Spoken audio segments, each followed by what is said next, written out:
So guys, आपका बहुत बहुत स्वागत है श्री राधा रमन इंस्टीट्यूट के यूट्यूब चैनल में। और ये जो हमारा आज का वीडियो है, ये हमारे इस चैनल का 11th वीडियो है जो कि आईएससी के कॉमर्स सब्जेक्ट से रिलेटेड है। आज के इस वीडियो में हम हमारे third chapter sources of finance for joint stock company के बाकी बचे हुए टॉपिक्स को कंटिन्यू करने वाले हैं। ये जो वीडियो है ये sources of finance for joint stock company का सेकंड वीडियो है, जिसमें कि हम long term sources of funds and features of equity shares इस टॉपिक के बारे में जानने वाले हैं। And guys, before I start the video, कुछ ऐसी बातें हैं जो कि मैं क्लियर कर देना चाहता हूं, और वो ये है कि इस वीडियो में जो कुछ भी पढ़ाया जाएगा वो सब CISCE काउंसिल के द्वारा इस चैप्टर के लिए जो सिलेबस बनाया गया है उसी को फॉलो करके बनाया जाएगा। तो वो सिलेबस अभी आपकी स्क्रीन पे मौजूद है और हम इसी सिलेबस को फॉलो करेंगे। एंड अगर आपको ये पूरा सिलेबस चाहिए तो इसका PDF का लिंक मैंने अपने डिस्क्रिप्शन में दे रखा है, आप वहां से डाउनलोड कर सकते हैं। सो गाइस, इससे कि पहले मैं ये वीडियो स्टार्ट करूं, मैं आपसे रिक्वेस्ट करता हूं कि अगर आपने प्रीवियस वीडियो नहीं देखी है तो आप पहले उस प्रीवियस वीडियो को देखिए एंड देन इस वीडियो को देखिए, क्योंकि प्रीवियस वीडियो में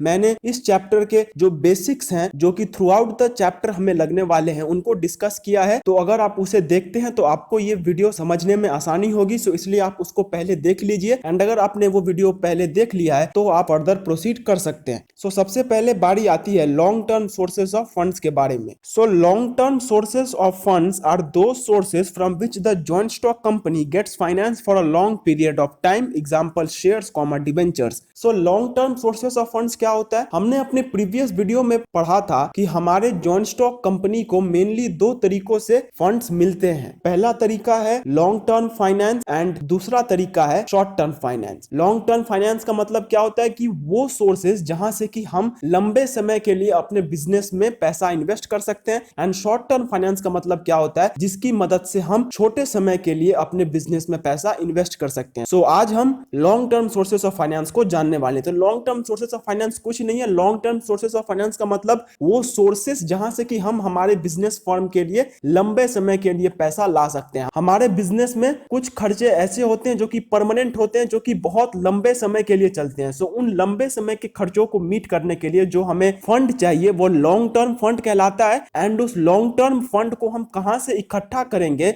वो सोर्स जहां से वो हमें मिलेगा वो long term sources of funds कहलाता है। So long term sources of funds का मतलब हुआ कि लंबे समय के लिए हम कहां से पैसा लाएंगे, जहां से पैसा लाएंगे वो जगह कहलाएगा long term sources of funds. So हमारा जो जॉइंट स्टॉक कंपनी है वो long term sources of funds में बेसिकली फंड्स जो है वो शेयर्स के थ्रू ही इशू करता है। हमारे जॉइंट स्टॉक कंपनी का long term sources of funds का मेजॉरिटी पोर्शन जो होता है वो शेयर्स के रूप में ही होता है। अब शेयर्स क्या होते हैं? ये शेयर्स के बारे में हमने प्रीवियस वीडियो में डिस्कस किया था कि शेयर जो होता है वो हमारे फर्म का एक हिस्सा होता है जो कि हम मार्केट में बेचते हैं और खरीदने वाले को उसके बदले में ओनरशिप देते हैं। जैसे अगर हमारे बिजनेस का 1 करोड़ रुपया का कैपिटल है तो उस 1 करोड़ रुपया का कैपिटल में से अगर हमने 10 लाख का कैपिटल मार्केट में बेच दिया है तो वो जो 10 लाख का हिस्सा जिसको बेचकर हमने खरीदने वाले को ओनरशिप दी है, जिसकी वजह से वो ओनर बना है, वो कहलाता है शेयर। तो शेयर का सिंपल मीनिंग क्या हुआ कि टोटल कैपिटल का वो हिस्सा जो कि किसी दूसरे को बेचा जाता है बदले में उसको ओनरशिप देने के लिए। सो अब शेयर्स जो होते हैं वो बेसिकली दो टाइप के होते हैं। पहला होता है प्रेफरेंस शेयर्स एंड दूसरा होता है इक्विटी शेयर्स। तो प्रेफरेंस शेयर्स और इक्विटी शेयर्स को समझने का एक एग्जांपल है जो कि बहुत इजीली समझ में आ जाएगा। आप प्रेफरेंस शेयर्स को मान के चलिए राजधानी एक्सप्रेस एंड इक्विटी शेयर्स को मान के चलिए एक नॉर्मल एक्सप्रेस ट्रेन। तो राजधानी एक्सप्रेस जो होती है उसको कुछ ज्यादा प्रेफरेंस दिया जाता है एंड जो नॉर्मल एक्सप्रेस ट्रेन होती है उसको थोड़ा कम प्रेफरेंस दिया जाता है। तो ठीक वैसे ही हमारे जो दो टाइप के शेयर्स हैं, preference shares and equity shares, ये भी प्रेफरेंस के ऊपर अलग होते हैं। तो प्रेफरेंस शेयर्स क्या होता है? Preference shares are those shares which carry certain privileges and preferential rights. Dividend on preferential shares is paid at a fixed rate and before payment of dividend to equity shares. In case of dissolution of the firm, the capital of the preference shares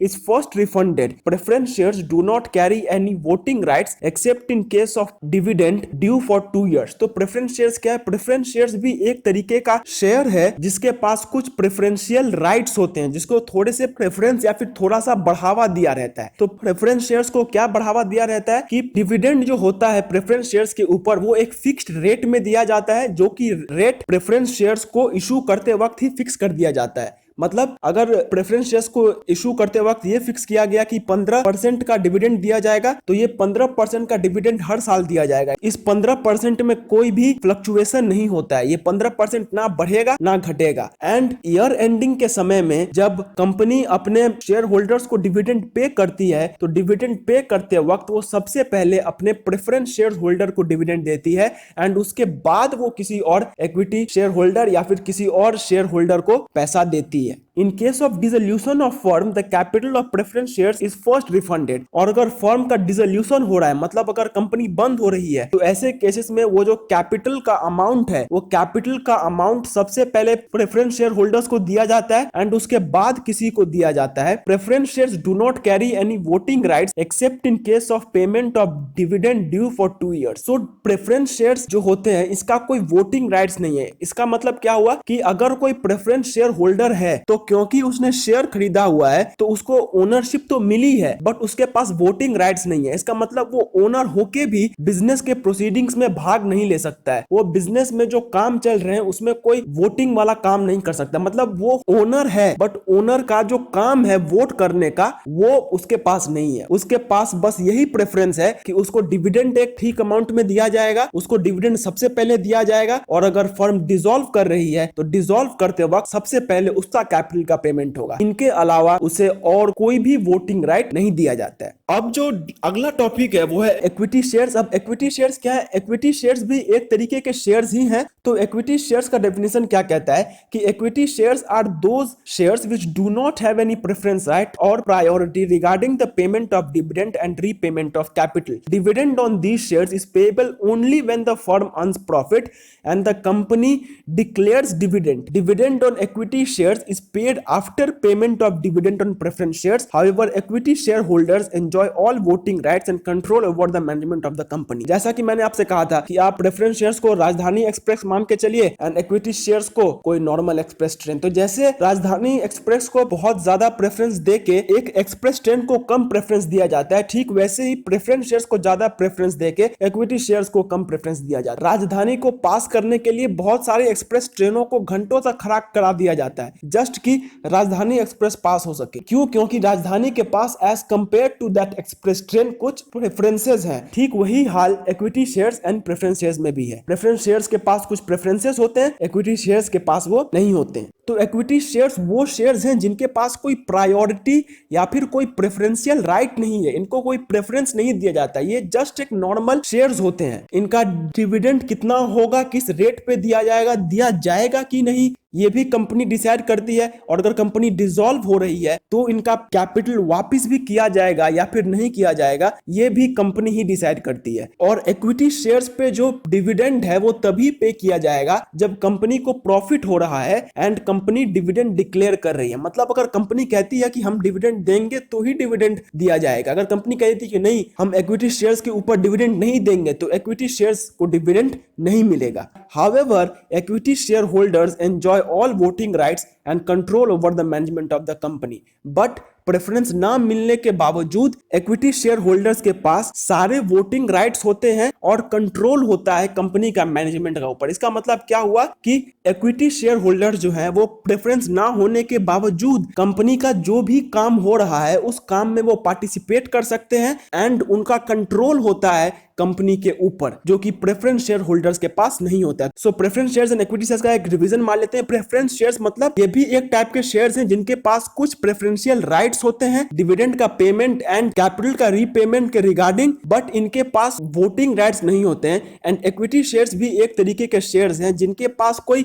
dividend का payment या फिर capital का repayment ये दोनों लेके कोई right नहीं होता है, कोई प्रेफरेंस नहीं होता है, बट इनके पास सारा वोटिंग राइट एंड कंपनी के मैनेजमेंट में पार्टिसिपेट करने का पूरा हक होता है। प्रेफरेंस शेयर्स खरीद लेने पे आप वो ओनरशिप नहीं दिखा सकते हैं जितना आप इक्विटी शेयर्स खरीद के दिखा सकते हैं। प्रेफरेंस शेयर्स में सिर्फ आपको प्रेफरेंस मिलेगी, इक्विटी शेयर्स में भले ही आपको प्रेफरेंस ना मिले बट आपको ओनरशिप पूरा मिलेगा। आपको बिजनेस के हर एक प्रोसीडिंग में भाग लेने का हक है एंड आपका कंट्रोल है मैनेजमेंट के ऊपर। सो अब हम आते हैं फीचर्स ऑफ इक्विटी शेयर्स के ऊपर कि इक्विटी शेयर्स के फीचर्स क्या क्या होते हैं। तो जो पहला फीचर इक्विटी शेयर का है वो ये है कि equity shares do not have any preferential right or priority regarding payment of dividend and repayment of capital. ये तो हमें अब तक क्लियर हो ही चुका है कि इक्विटी शेयर के पास कोई भी प्रेफरेंशियल राइट नहीं होता है डिविडेंड का पेमेंट के रिगार्डिंग या फिर कैपिटल का रीपेमेंट के रिगार्डिंग। उनका डिविडेंड कितना पे होगा कि नहीं, ये सब कंपनी डिसाइड करती है। एंड उनका कैपिटल फर्म के डिसोल्यूशन के समय में दिया जाएगा कि नहीं दिया जाएगा, ये भी फर्म ही डिसाइड करती है। इनके पास कोई भी प्रेफरेंशियल राइट नहीं होता है। सेकंड फीचर ये है कि dividend on equity shares is paid after paying dividend on preference shares. तो इक्विटी शेयर्स के ऊपर जो डिविडेंड है वो प्रेफरेंस शेयर्स के ऊपर डिविडेंड पे हो जाने का बाद होता है। इसका मतलब क्या हुआ, ईयर एंडिंग के समय जब कंपनी अपना डिविडेंड पे कर रही है तो वो अपने पेबल डिविडेंड अमाउंट में से सबसे पहले हिस्सा प्रेफरेंस शेयर होल्डर्स को देगी and then equity share holders को देगी। जो थर्ड पॉइंट है वो ये है कि in case of winding up or dissolution of the company all the money due on equity share holders are paid at the last. जैसा कि मैंने आपको बताया कि अगर कंपनी डिसॉल्व हो रही है, कंपनी बंद हो रही है, ऐसे केसेस में जो रीपेमेंट होता है कैपिटल का शेयर होल्डर्स को वो इक्विटी शेयर्स के मामले में सबसे लास्ट में होता है। इसका मतलब क्या हुआ कि अगर कंपनी बंद हो रही है तो कैपिटल रीपेमेंट के समय में जो कैपिटल रीपेमेंट का अमाउंट है वो इक्विटी शेयर होल्डर्स को सबसे लास्ट में दिया जाएगा। जो फोर्थ पॉइंट है वो ये है कि dividend is paid only when the firm earns profit और if decided by the owners. अब इक्विटी शेयर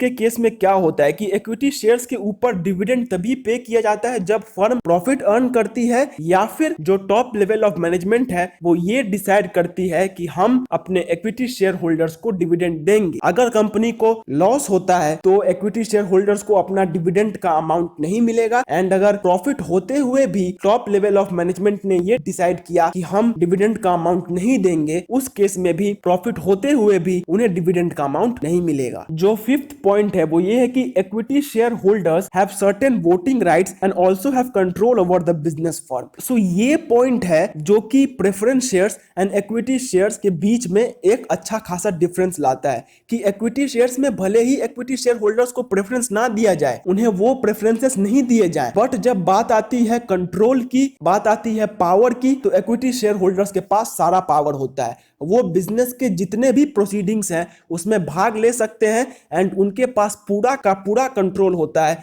बिजनेस के सारे प्रोसीडिंग्स के ऊपर। वो अगर बिजनेस के प्रोसीडिंग्स में भाग लेना चाहते हैं तो उन्हें बिजनेस के प्रोसीडिंग्स में भाग लेने से कोई नहीं रोक सकता है। ये राइट इक्विटी शेयर होल्डर्स के पास होता है। जो सिक्स्थ पॉइंट है वो ये है कि equity share holders are the owners of the firm. तो equity share holders are the owners of the firm, इसका मतलब क्या हुआ कि जो ओनरशिप है वो सही मायने में इक्विटी शेयर होल्डर्स के पास ही होता है। क्यों? क्योंकि प्रेफरेंस शेयर्स में हमने ये देखा कि भले ही प्रेफरेंस शेयर होल्डर्स को कुछ हमने प्रोविजंस दे दिए हैं, कुछ उनको प्रेफरेंस दिए हुए हैं, बट उन प्रेफरेंस देने के बावजूद हमने उन्हें ओनरशिप का उतना फ्रीडम नहीं दिया हुआ है। उनके पास बिजनेस के ऊपर उतना कंट्रोल नहीं है। तो अगर बिजनेस के ऊपर उतना कंट्रोल ही नहीं है शेयर होल्डर होके, तो फिर ओनरशिप का क्या फायदा। बट इक्विटी शेयर होल्डर्स के केस में यह है, इक्विटी शेयर होल्डर्स में भले ही प्रेफरेंस ना मिले बट कम से कम कंट्रोल तो मिलता है। तो अगर शेयर्स खरीद के हमें कंट्रोल मिल रहा है, इसका मतलब है कि हमें ओनरशिप का पूरा लाभ मिल रहा है। तो हम अगर इक्विटी शेयर खरीदते हैं तो हम अपने बिजनेस के ओनर्स कहलाएंगे। क्यों? क्योंकि हमारे पास पावर्स होंगे। प्रेफरेंस शेयर्स खरीदने से हमें सिर्फ प्रेफरेंस मिलेगा, ओनरशिप नहीं मिलेगी। इक्विटी शेयर्स को अगर हम खरीदते हैं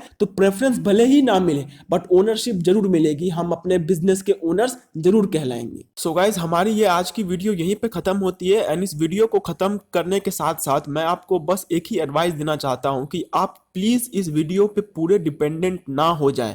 मैं आपसे रिक्वेस्ट करूंगा कि आप जिस भी बुक को फॉलो करते हैं आप एक बार उस बुक को जाके पढ़िए, एकदम से इस वीडियो पे डिपेंडेंट मत हो जाइए।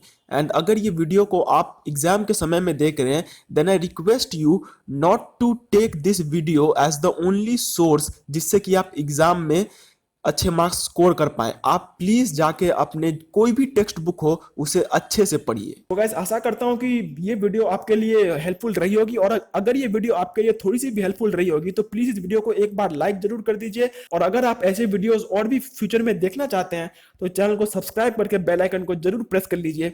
और अगर आपके कुछ भी डाउट्स, क्वेरीज या फिर क्वेश्चंस हैं उनको कमेंट सेक्शन में कमेंट जरूर कीजिए। एंड अगर आपके कुछ ऐसे दोस्त हैं जो कि इससे कुछ हेल्प पा सकते हैं तो इन ये वीडियो आप उनको भी प्लीज जरूर शेयर कर दीजिएगा। तब तक के लिए do take very good care of yourselves and bye bye and जय हिंद।